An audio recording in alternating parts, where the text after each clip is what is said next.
Hello everyone. Ahmedabad flight ప్రమాదం అందరికీ గుర్తుంది కదా. అయితే అందులో చనిపోయిన ప్రతి ఒక్కరికి కూడా ఇన్సూరెన్స్ వచ్చినట్టు కూడా తెలుస్తోంది. సో ఒకసారి ఎంత వచ్చిందో ఒకసారి డిస్కస్ చేద్దాం. ప్రస్తుతం మనతోటి జర్నలిస్ట్ జగదేవ్ ఉన్నారు. వెల్కమ్ చెప్దాం. Hello sir. హాయ్ జకీ. నిజంగా అదంతా చాలా బాధాకరమని చెప్పాలి సార్. అప్పుడు ఆ ఇన్సిడెంట్ అయితే వాళ్ళందరికీ కూడా ఇన్సూరెన్స్ వచ్చినట్టు తెలుస్తుంది. ఏంటి సార్ దాని డీటెయిల్స్? యాక్చువల్గా ప్రతి ఈ ఫ్లైట్ అనే కాదు, ట్రైన్ అనే కాదు, ఇప్పుడు మ్యాండేటరీ చేసేసారు.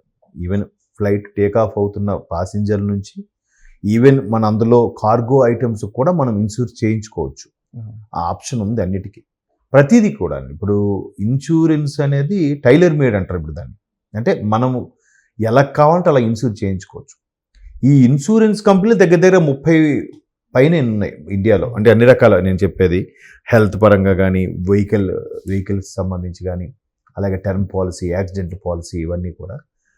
అలాగే టైలర్ మేడ్ అని ఎందుకన్నానంటే ఇవాళ రేపు వచ్చే ఇన్సూరెన్స్లు మనకి ఎలా కావాలంటే అలా చేసుకోవచ్చు. మన ఇంటి ఫర్నిచర్కి కూడా చేసుకోవచ్చు, లేదా మన ఆఫీసుకి చేసుకోవచ్చు, మన ఆఫీసులో కాస్ట్లీ ఎక్విప్మెంట్కి చేసుకోవచ్చు, ప్రయాణాలకు చేసుకోవచ్చు.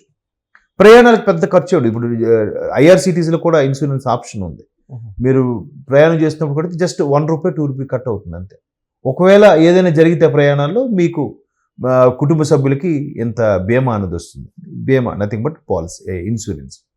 సో ఇట్లాంటి ఇన్సూరెన్స్ చేసే కంపెనీకి ఒక కంపెనీ ఉంటుంది. మళ్ళీ ఇన్సూరెన్స్ ఇచ్చే కంపెనీ అది 2-3 ఉన్నాయి వరల్డ్ వైడ్గా. అంటే ఫర్ ఎగ్జాంపుల్ ఇప్పుడు హెచ్డిఎఫ్సి, ఐసిఐసిఐ, మ్యాక్స్ లైఫ్ చాలా ఉన్నాయి కదా.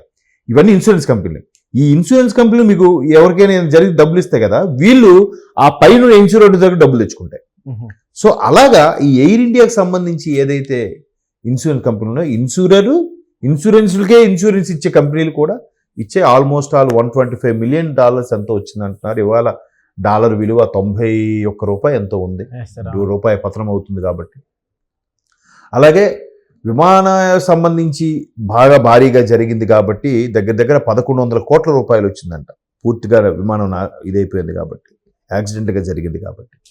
అలాగే అందులో నుంచి ప్రయాణికులకి, అందులో జరిగే క్షతగాతులు అంటే దెబ్బలతో ఉన్న వాళ్ళకి రకరకాల ఇన్సూరెన్స్ ఉంటాయి. అందుకే చాలా మీరు అబ్జర్వ్ చేస్తే మన వాళ్ళు టూరిజం వీసా మీద విదేశాలకు వెళ్తున్నప్పుడు కూడా కంపల్సరీ ఇన్సూరెన్స్ చేయించుకుంటారు.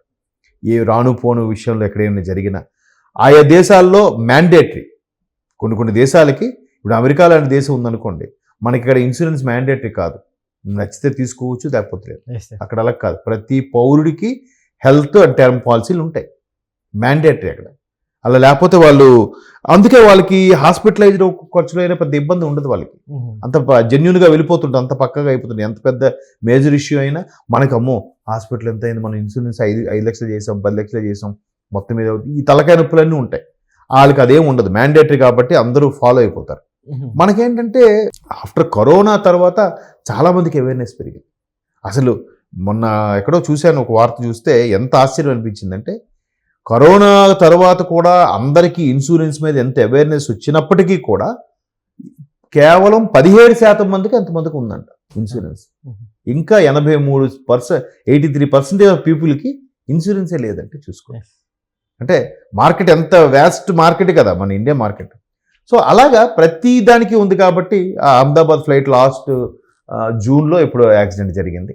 సో మొత్తం అందరూ చనిపోయారు. ఇది కాకుండా అది వెళ్ళి ఒక మెడికల్ కాలేజు మెస్ మీద హాస్టల్లో పడిపోతే అక్కడ భోజనాలు చేస్తున్న మెడికో స్టూడెంట్ కూడా చనిపోయారు. అందులో చాలా తెలివైన వాళ్ళు, ఢిల్లీలో ఒక ఫేమస్ కాలేజీలో చదువుకొని మంచి 90% అబోవ్ మార్క్స్ తెచ్చుకున్న స్టూడెంట్స్ కూడా అహ్మదాబాద్ మెడికల్ కాలేజీలో జాయిన్ అయ్యారంట. వాళ్ళ మీదకి వెళ్ళి చూడండి, అదే దాన్ని మనం సింపుల్గా ఏమంటాం, దీనికి మరి ఎవరు సైన్స్ ఏం చెప్పలేము, బ్యాడ్ లక్కరా, తలరాత్రా అనేస్తాం.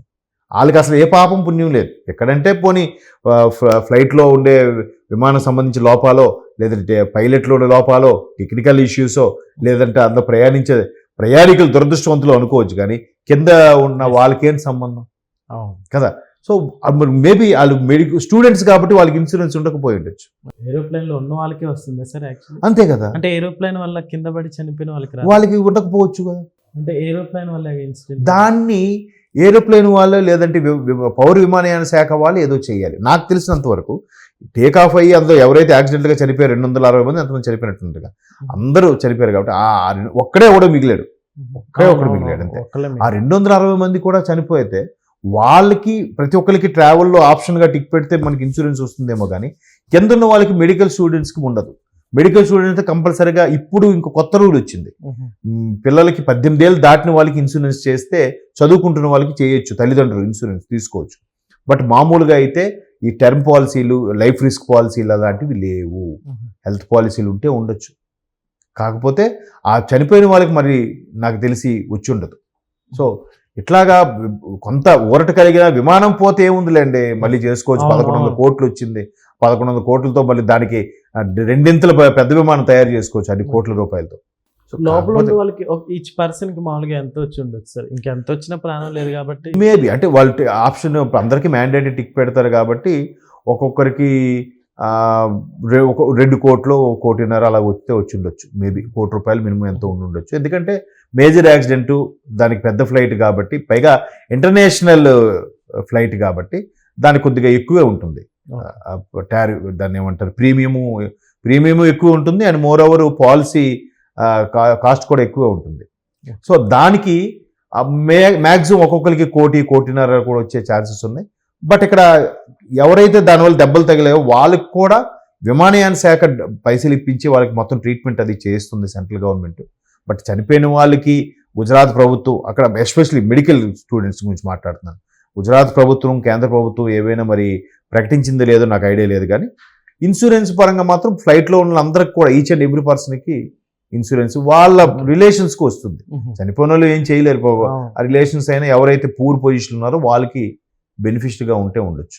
సార్ అయితే ఇలాంటి ఇన్సూరెన్స్లు ప్రతి ఒక్కరు కూడా పెట్టుకుంటే సేఫ్టీ అని అంటే ఏమంటారు? ప్రతి ఒక్కరికి ఈ మధ్య కాలంలో అంటే ఎవరు నెగ్లెక్ట్ చేస్తున్నారు కదా. అవును, ఎందుకంటే కరోనా తర్వాత అవేర్నెస్ పెరిగింది.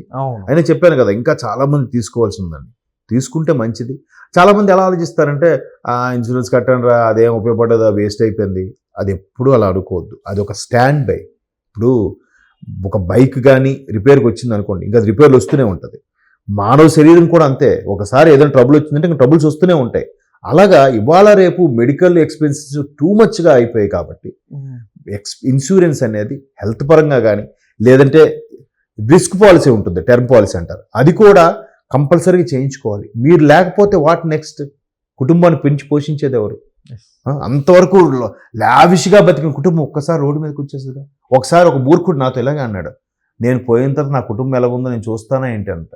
అంటే నీ పిల్లం బిడ్డలు హ్యాపీగా ఉండాలని నీకు లేదా? అదేం క్వశ్చన్ చెప్పండి. అంటే అలాంటి కూడా ఉన్నారంటున్నాను సొసైటీలో. సో అందువల్ల చాలా మందికి లేదు. అందుకే ఈ మధ్యకాల లైఫ్ రిస్క్ పాలసీలు, టర్మ్ పాలసీలు ఏవైతే ఉన్నాయో దానికి మొన్న రీసెంట్గా మన కేంద్ర ప్రభుత్వం GST తీసేసింది. ఒకప్పుడు GST 18% కంపల్సరీ మ్యాండేటరీ అన్ని పాలసీలకు ఉన్నాయి. ఇప్పటికీ సేవింగ్ పాలసీలకి, హెల్త్కి వాటికి ఉన్నాయి, కానీ టర్మ్ పాలసీకి మాత్రం GST తీసింది. టర్మ్ అనేది ఉండాలి. అది 50 లక్షల, 60 లక్షల, ₹1 కోటి, 2 కోట్ల అనవసరం. ఉంటే మీకేమైనా జరిగితే మీ కుటుంబం రోడ్డును పడకుండా ఉంటుంది. అందుకే ఇవాళ రేపు హౌస్ EMIలు కూడా ఇన్సూరెన్స్ వచ్చేసాయి. వాడు EMI కడుతున్నాడు, సడన్గా ప్రైవేట్ ఉద్యోగం పోయింది, లేదా పోయాడు, మరి ఎట్లా? ఇల్లు బ్యాంకు వాళ్ళు జప్తు చేసేస్తారా? కాదు కదా. సో వాడి పేరు మీద అందుకే ఇప్పుడు ఆ హౌస్ లోన్ ఇచ్చేటప్పుడు కూడా మీకు ఇన్సూరెన్స్ ఉందా లేదా, ఇన్సూరెన్స్ ఉంటేనే ఇస్తాము, లేదంటే మ్యాండేట్గా తీసుకోండి అని చెప్తున్నా, లేకపోతే ఇవ్వట్లేదు లోన్లు. రిస్క్ ఉండదు కదా. వాళ్ళకి రావాల్సిన డబ్బులు ఇరుపుకొని మిగతాది కావాలంటే ఫ్యామిలీకి ఇచ్చిస్తారు. బ్యాంకులు కూడా అలాగే చేస్తున్నాయి ఇప్పుడు. సో ఇవాళ రోజుల్లో కంపల్సరిగా ప్రతి ఒక్కరు కూడా health policy, life risk policy అనేది ఉండాలి. ఏదర్ భార్య కానీ భర్త కానీ స్పౌజ్ ఎవరో ఒకరికి ఉంటే పిల్లలకి కూడా అది ఒక సెక్యూర్. తదనంతరం సడన్గా వైఫ్ అండ్ హస్బెండ్ అయితే పిల్లల పరిస్థితి ఏంటి? Okay sir, thank you.